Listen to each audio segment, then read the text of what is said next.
تو حضور مایا صحابہ کو مخاطب ہو کے صحابہ جانتے ہو مفلس کون ہے؟ تو انہوں نے کہا حضور مفلس وہی ہے جس کے پاس نہ درہم و دینار ہیں اور نہ کوئی ساز و سامان زندگی ہے۔ فرمایا میری امت میں مفلس وہ ہے جو قیامت کے دن آئے گا تو اس کے پاس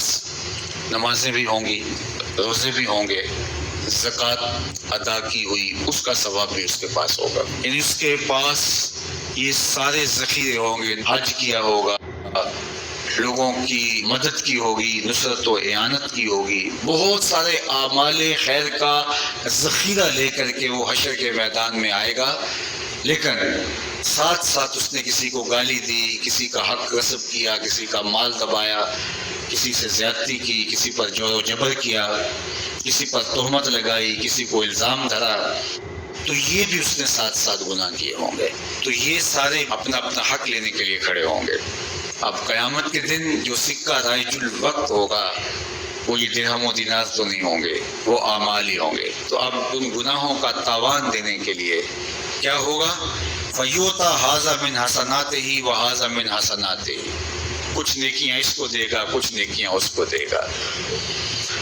اب نیکیاں کم پڑ گئیں اور جن سے زیادتی کی ہوگی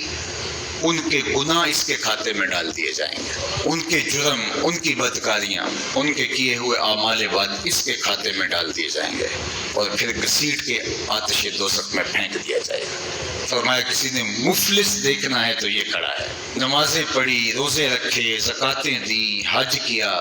دیگر اعمال خیر بجا لاتا رہا اور بڑے بڑے عمل لے کر آیا، لیکن یہاں اپنی نیکیاں دینی ہوں گی۔ اگر کسی نے ایک درہم کا چھٹا حصہ کسی کا دبا لیا، غصب کر لیا، قرض لیا نہیں دیا، جبراً چھین لیا، دھوکہ کیا، فراڈ کیا، 2 نمبر مال کے ذریعے سے درہم کا چھٹا حصہ ہتھیا لیا، 700 نمازیں جو جماعت کے ساتھ پڑھی دینی پڑے گی، اور جو سویر سے لے کر شام تک دونوں ہاتھوں سے اللہ کی مخلوق کو لوٹ رہا ہے،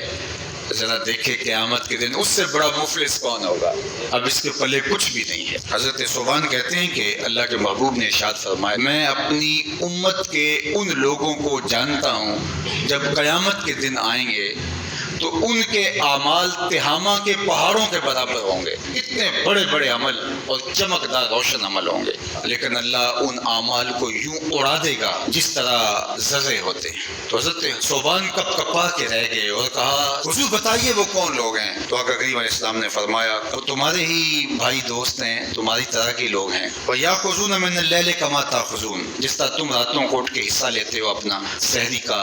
تہجد کا، سجدوں کا، وہ بھی تہجدیں پڑھیں گے، سجدے کریں گے، تمہاری ہی طرح ان کے اعمال ہوں گے، لیکن وہ ایسے لوگ ہیں اذا خلو بمحارم اللہ